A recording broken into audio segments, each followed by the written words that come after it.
We were founded in 1969 by Terry Heckler, who was my father. Myself, I joined the company in 1991 as an intern and then came on board full-time towards the end of '92, so I've been here about 10 years. I started here in '95. I started here as a freelance designer. I'd been freelancing in the Seattle area for several months, and after a month here, they went ahead and decided to hire me, so I've been full-time since '95. Well, if we start back in the early years, and actually the Starbucks development work started in '71, of course, when we started their logo and the naming project, we actually helped them come up with that name as well. You know, the original owners, they wanted to name it the Pequod Coffee Company after the vessel in the story Moby Dick, because they had this fascination with the open seas and the trade, bringing in these beans from all these exotic places over the world. And Terry was kind of famous or infamous, depending on your perspective, for saying, I don't think anyone's going to want to drink a cup of Pequod. Apparently there was a base camp of some kind, or some camp on Mount Rainier that was Starbows, and that struck him well. So he actually presented the name Starbows. That just clicked with them right away, and they thought of Starbuck, who was the first mate on the Pequod.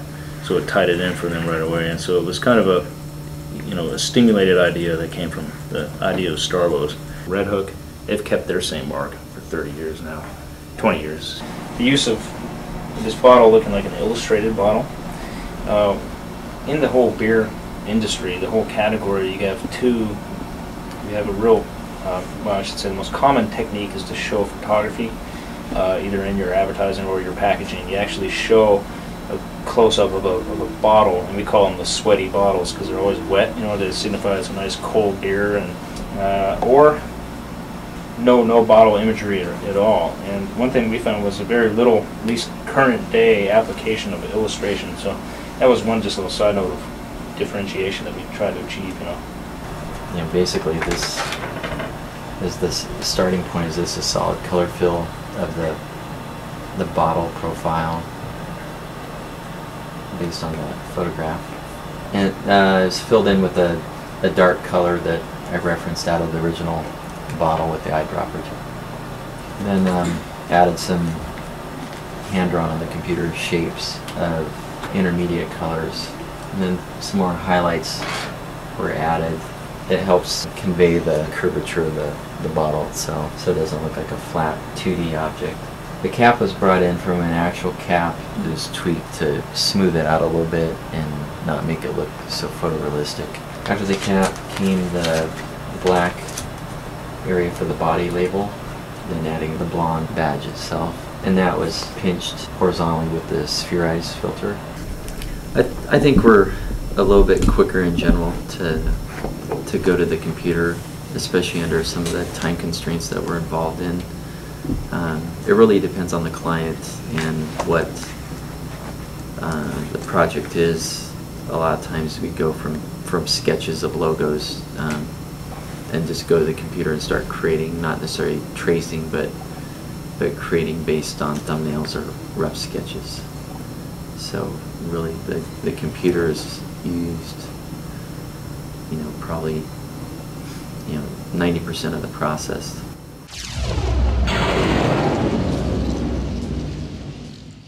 I didn't even have a computer. I was just out there shooting and collecting. All my pictures were stored in boxes and archived in notebooks, my transparency. I was going to the lab and getting prints of all my stuff. I would have drawers and drawers of magazine tear sheets and magazine covers and things that I'd shot. So my agency would say, we need 10 portfolios in New York and we need 10 portfolios in LA. And our job is to sell, and if you can't give us the tools, JJ, we can't sell you. And so I would come up here, like the one day I would get off a month, I would be up here like trying to put 10 books together. These drawers would be full, all A, this whole row would be like A. Like American Girl, American Express, Apple Seeds, all my clients, and I pull out tear sheets, visual tear sheets. I flipped out and I'm like, I gotta get computers. I gotta get graphics team in here. I gotta get people to scan in all my tear sheets. I gotta throw all this in the storage and put it away. I got to get all this on a disc. So if someone needs a book, it's ba-boom, I can look at it this way. So that's what I did, and that's when I made the switch. Mm-hmm. So now I scan in all my tear sheets, get scanned in on a flatbed scanner. All my images get drum scanned in the computer, and I make contact sheets of all my tear sheets. I bought I think it was a G3 computer with Photoshop 5.0, Mm-hmm. and I had a Cytec scanner, and then I bought a Fuji pictography machine, one of those printers. Mm-hmm. It was to get organized, and it was so I wasn't so at mercy with the labs and having to drive 50 miles to go one way to the lab and stand in line and put in a big print order. And it was a lot about was like managing my time Mhm. and how much my time was worth. This was a photo shoot of Alicia Silverstone, and we were photographing her for multiple magazines on this one day. So we were shooting her for a magazine cover for Flair magazine. It's a Canadian beauty fashion lifestyle magazine. And we also on the same day we photographed her for Animal Fair. So the day of the photo shoot, we rented a studio and we shot her on a white seamless here. And the magazine requested that we could strip her out of this white background and superimpose like a sky background, like a color, like a blue sky, to maybe look like she was outdoors.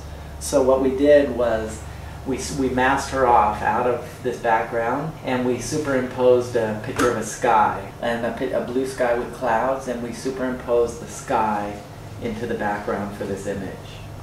Her headband here was really thin, and it would look like it was being pushed back off of her hair. For me to have the hairdresser move that probably might have taken 15 minutes. So I knew at that time I could recreate that. So that has been widened and dragged down. It has been widened. Like I try to leave my images as natural as possible. It's not like I'm retouching them to make them look flawless, or I'm repairing them to make them look like paintings, but I'm just repairing them to be as natural as possible, using the opacity as light as possible. But it's just like for the celebrities, I try to just clean them up and make them look as beautiful and enhance them, so when they're seeing my images, they're like, wow. They don't notice their pictures have been enhanced. They're just like, you are the most amazing photographer, and you make me look so beautiful. Like I did these pictures of Bijou Phillips, John Phillips from The Mamas and the Papas daughter. She's this little upcoming actress. And I did all this press stuff. She has an album, a CD, and I did all these amazing pictures of her. And she's like, oh my God, I can't believe those are the nicest pictures anyone has ever taken. And to this day, she's requesting me on everything she does. And not that Bijou looked at those pictures saying, God, something's different. I look so different. Mm-hmm. I look manipulative. She wasn't even like, I didn't even, nothing, you know? Mm-hmm. So it's nice when you can do it subtly and just enhance something where people don't really know.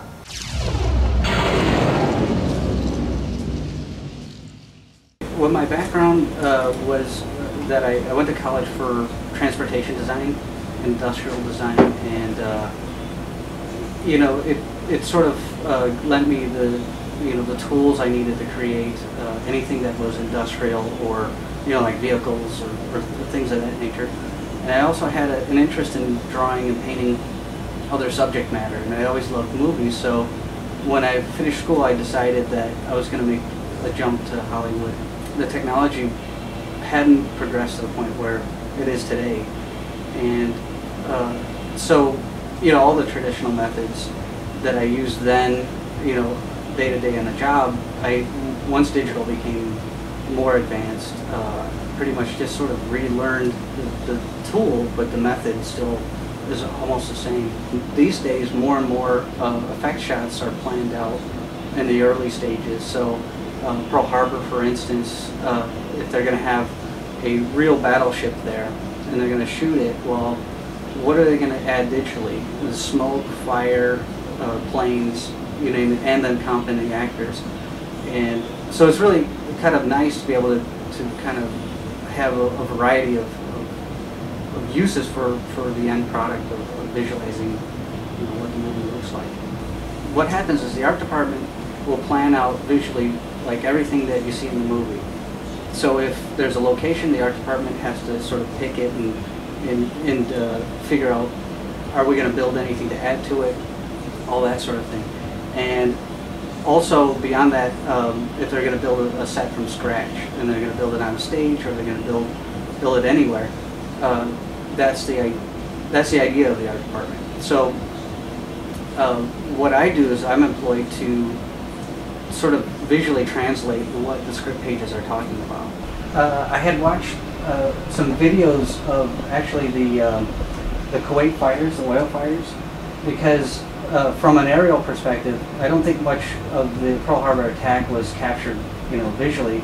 So Michael Bay had come across this Kuwaiti oil fire video, and he said, "Wow, I think that, from the air, Ford Island must have looked fairly similar with all the ships burning and the columns of smoke and things like that."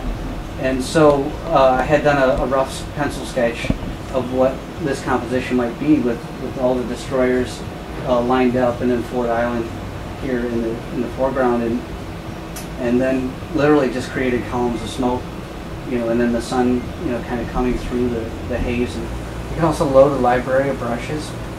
So here's one called Bubble Wrap. I think this is actually pretty close. It's really interesting because it creates this sort of the moving water effect as you paint with it.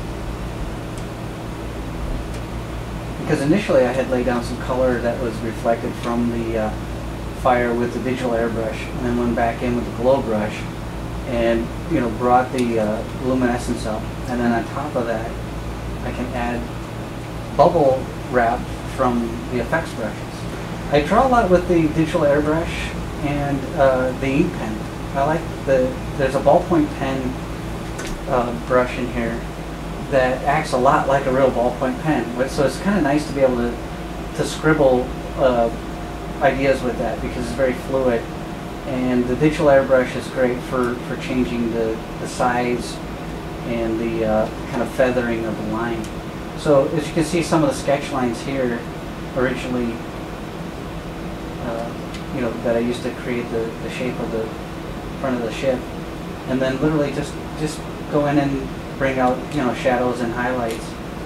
The land elements were very similar, and they're I think even a little looser. You can see at this scale, they're really just puffs from the airbrush, and then potentially either the airbrush or maybe a pencil, just sort of sketching in lines that might be roads or concrete areas, and something that is vague enough to give you the general idea that there's something built there, but not specific enough to, for one, slow down the process, because you want to be able to create this image fairly fast, and also not detailed enough to where you're not making every single decision about the piece at this moment. And that's something particular to movies, where you don't necessarily want to show like every single item in its perfection.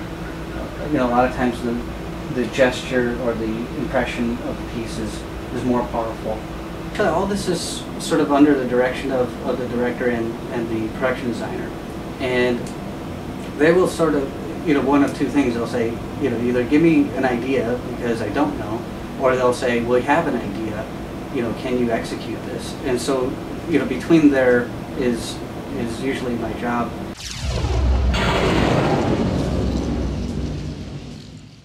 So when people talk about giving DV the look of film, you can simulate it to a certain extent, but what can't you do?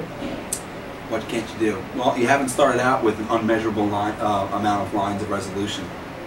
You're beginning, you have not, film is uncompressed. Film doesn't even care what compression is, doesn't know what it is. It knows what a light is, it knows what emulsion is, it knows, it's organic. Video, you immediately cut off the amount of information that's in your world, because video is a representation of what's happening outside the camera. So immediately with DV, you don't have enough information to even rival film. And it's compressed. So if you look hard enough, or you just take DV and print it, and then project it, every bad thing about it shows up real big. Well, Outpost has its own process. The name has been dubbed the process. And we have our own proprietary method, using off-the-shelf stuff for the most part. A method designed by these three guys. that These three guys. these three guys that I constantly sell with my big mouth and get them in lots of trouble. Film is progressively scanned. It has no lines. It's 24 frames per second. When shown on video, it's usually running at 30 frames per second. The addition of the frames into film, that artifact, gives you the sense that it was originated on film. You know, why a sitcom looks like a sitcom, and why a show like Ally McBeal that was filmed looks completely different. Also, aspect ratio. That looks like film. And then grain. Film stocks have their own attributes. Golf ball grain, Vision 500T, very fine grain. Printing stocks have a very, very fine grain, so they really kind of just take the video and print it to film. So Outpost has developed a method because it's very popular. People, the majority of our work, I'd say 70% of our work is DV originated material going out to broadcast. They always want a unique look to their piece. So the process that we do, basically, I can tell you the story of the process. It was AJ and myself, back before we were in this space at the old Outpost.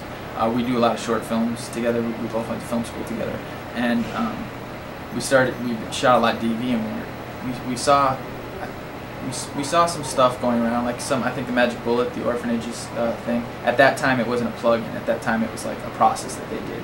And we had seen a couple different things, and we were like, oh, we didn't have access to that, but we were like, we want to try to make our stuff look good. So we started experimenting with it, and we kind of came up with this way of, you know, combination shooting, combination field merging, color correct, adding grain layers, just adding blur layers, just a lot of experimenting, and we came up with some looks. And because I mean, basically, it's just anybody could do it. It's like if you sat down and like played with it long enough, you could probably figure out. I mean, it's field merge, it's color correction, it's grain, and like Evan said before, those are the main things that it is. I'm under the belief that anybody could find it out. You know, that the information. It's true. And based on that, rock on. Just go ahead. Yeah, you know. So basically, we do this using After Effects and Final Cut in different ways, but this is a way you can do it in just Final Cut. You take your clip, you know, your original video out of your camera, and well, first of all, you can color correct it first. What I do normally is I feel, you know, video's a little washed out, so I try to boost the contrast up as much. And I'm heavily into style. Like all my stuff is got like I just basically bring the blacks down, because film blacks tend to have, you know, more crushed blacks, more film gamma. Okay, so after color correction, I duplicate the layer. I option drag it right on top of itself. So I have 2 layers of the same video. I make the top layer 50% opacity. Now in Final Cut Pro, there's a filter in the video bin called deinterlace, which I drag into the bottom layer, and I double click the bottom layer, and I go to lower, even. Basically, this is deinterlacing. This is taking a field away from the video. So now I'm just going to do the same thing to the top layer. I drag the deinterlace filter into the top layer video. I double click it, and it defaults to upper. So the top field is upper, and the bottom field is lower. So now, if I was to render it, this would be, you know, rendering the color correct and rendering my deinterlaced video. So this is essentially like the core of the film. No one's ever going to come here anymore because you're giving away all... Yeah, I don't care. I want everyone to know. Anarchy. So no, but they have to come here to have me.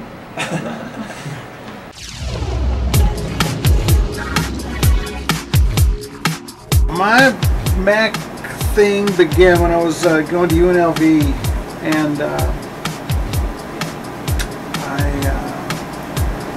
it was when I just started I was just starting to get into the idea of making music and sequencing and producing and all that stuff. I've always loved music. I started taking guitar lessons when I was young. I discovered Depeche Mode and New Order and all those bands, and I got my first synthesizer, and I guess it's like 85, maybe 86 or something like that. I bought a Mac Plus through the UNLV student buying program thing, you know. I remember coming over to the studio, and I had never seen a computer that, I mean, I'd heard a little bit about it, but and he had it all set up there, and I was just like, wow, this is amazing. You know, that little screen still was just like, man, that's. And what were you running on it? performer. So it was all MIDI. Bands started to ask me to come to the studio with them to help them produce, because they just liked my taste in music. And then, so the first time I went in the studio, I thought, wow, this is what I want to do. This is it right here. The technology and the speed of the processors that allow almost all computers now to record digital audio. We have like a sort of graveyard or junkyard of previous storage. You know, and we can't even sell them anymore. And the one we should never sell is the 44 megabyte big giant cartridges. Yeah, Cyclist. This is hilarious. Cyclist, those big old things. And you just start that thing up, and it's like, oh my god, this is always failed. One thing that's sort of a tip or a trick as far as our sound is that we use just a lot of old-fashioned distortion and processing and things like that. So when we use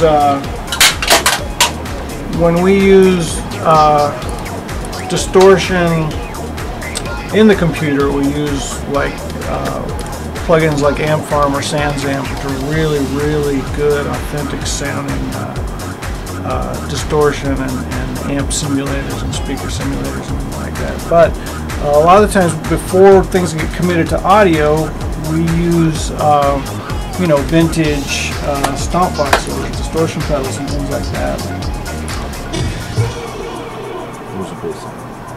So what are we looking at? Well, that's a good question.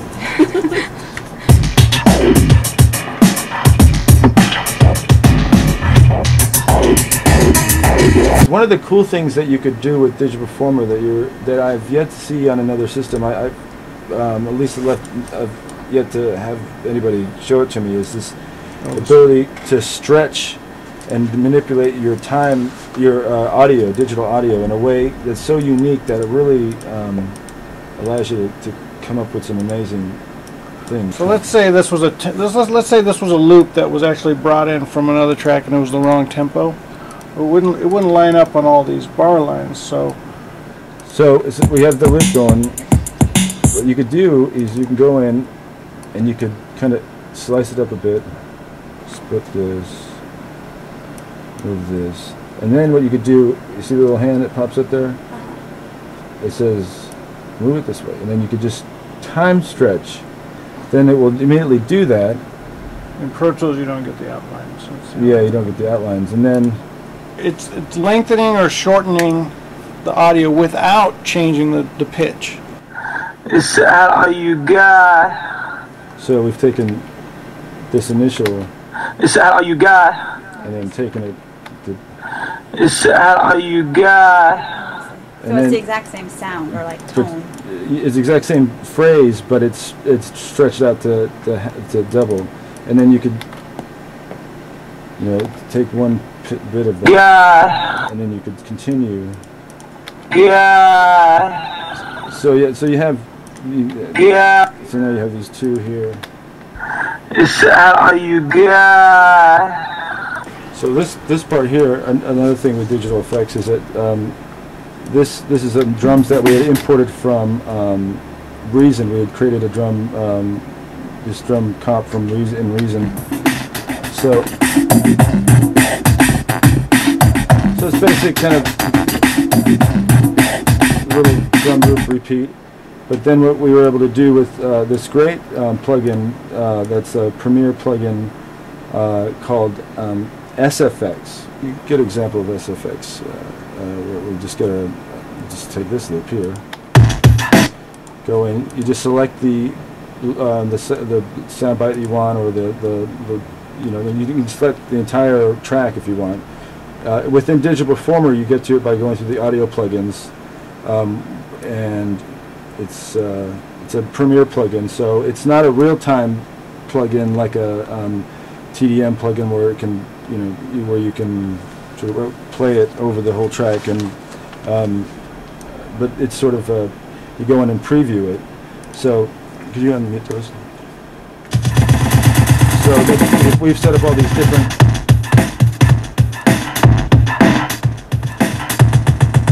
So that's like a delayed.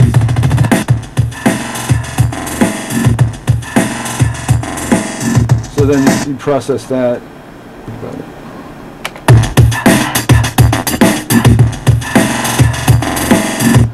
So you can add little, just little variations within. We don't really get a lot into that stutter editing and that manic sort of thing that it seems to be gaining popularity nowadays, because when you get really intricate and you spend a lot of time doing a lot of the edits, where there's lots of like stop, things get kind of the flow of the big mix sort of gets interrupted a bit. I think that what we've always tried to do is more build tracks around songwriting and hooks and melodies and stuff like that. And I think that I have yet to find someone that come up to me or Ken or any artist and go, man, that part that goes, like that's not something that's going to carry with someone, because vocals and synth hooks or something that you take with you beyond the listening environment, and that's something that feels warm and special when you play it next time. That's what we tend to concentrate more on. So we could get a lot more techie in with our gear, but we have a few toys and a few effects that we really enjoy, and a few outboard effects that we still continue to use, and that combination of new technology and a lot of the old things that have been around for a while is what really creates the Crystal Methods sound for us and keeps us interested in making music.